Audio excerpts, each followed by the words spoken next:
Hello, and thank you so much for your interest in my template.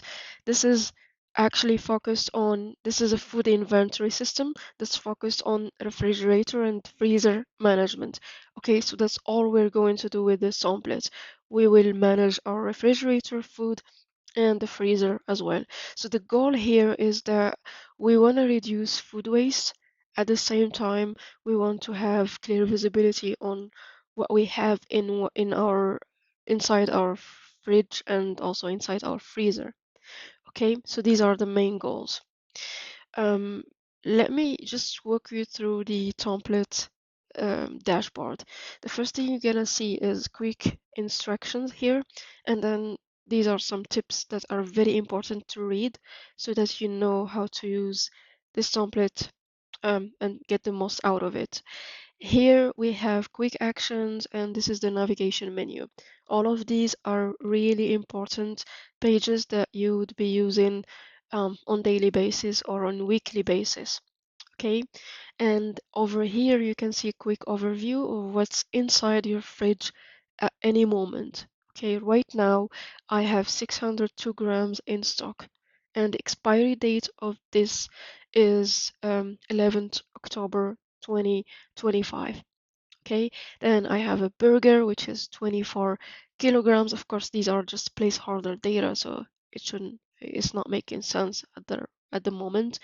And this is in stock, and this is gonna expire on the 14th of October. Okay, then we have lamb, we have all of this. In the freezer, we have cucumber, we have shrimp, we have steak, and all of this is the overview of this stock right now.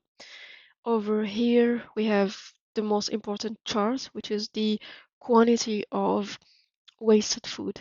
Okay, this is the food waste. Actually, you can switch this view to show you another thing, which is the category wasted. So this is basically showing you the two categories where we have the waste, which is the grains and the seafood. Okay, this is very important to track where your waste is going so you can fix it and adjust it. And over here we have the foods that are expiring this week. Okay, this is from 12th October till 18th. I have all of this food that needs to be consumed. Otherwise, it's gonna go to waste, and then we're gonna have a chart with bigger numbers over here.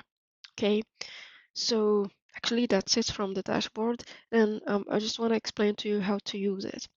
The first thing you're gonna do is to set up your stock rules. What does it mean to set up the stock rules?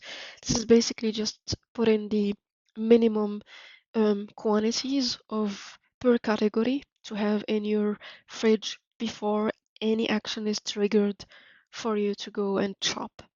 So this means, for example, for the meat, it's 2.5 kilograms. This means if I go lower than 2.5 kilograms in my stock, I will have a trigger that says you should go shop for meat. Okay, this is gonna apply to all of these categories. I actually set up a notification to go to your email. If you just use it the right way, it's gonna help you with notifications. And of course, you cannot change these numbers. I just have one, an advice. So if you use the meat category with kilograms, I'd say always use your meats, all of types of meats in kilogram. That will keep the system consistent. If you use, for example, um, the beverages, for example, in liters, then you should keep using the beverages in liters too. And leftovers are in servings, or you can set this up from here, and then you can keep the consistent units all over the database. After you set this up, you can go to the second step is to go to the all stock table. This is very important because you can't add or remove items before setting up your, current state, your all stock table. Okay. After we go to the all stock table, you're gonna notice that we have here the food name, we have the category, we have the storage type. This is very important. If the item is going inside your fridge, you have to select fridge. Otherwise, you select freezer. And this is auto status. It's auto calculated from a formula. You shouldn't, there is nothing to do here. This is just gonna be calculating automatically based on the minimum, based on what we did in step one. Okay, then we have the starting quantity.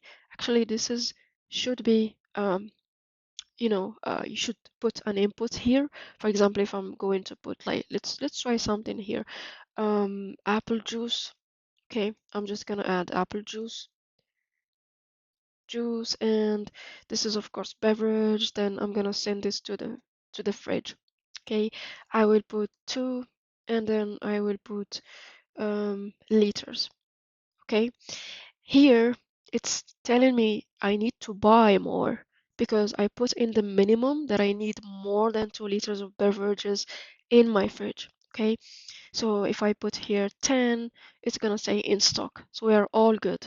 Then here we have the current quantity, which is the current quantity that's going to update automatically based on your usage. Okay, we're gonna see the next table that's gonna make this calculation happen. Then we have the manual life. Actually, this is very important. If you, because my system here is calculating the expiry date automatically. Okay, but if you know that the expiry date is not as recommended by my system, then you can just write here the, the manual life duration. This is the manual life duration. For example, the apple juice stays for 30 days. I will put 30 days. What's gonna happen is this 30 days is gonna override the recommended life duration because manually you override the system. Okay, if you remove it, the system is gonna suggest 3 days. Okay, then you have to put an entry date. The entry date is today, for instance, which is 15th of October. This is gonna give me the expiry date, which is the calculation based on this. So all of this is automatic. You don't have to change the formulas. And in the location, this is actually very important to help you remember where you put your items. I can put it like I say, the door of the fridge. Okay, there is all of these options here.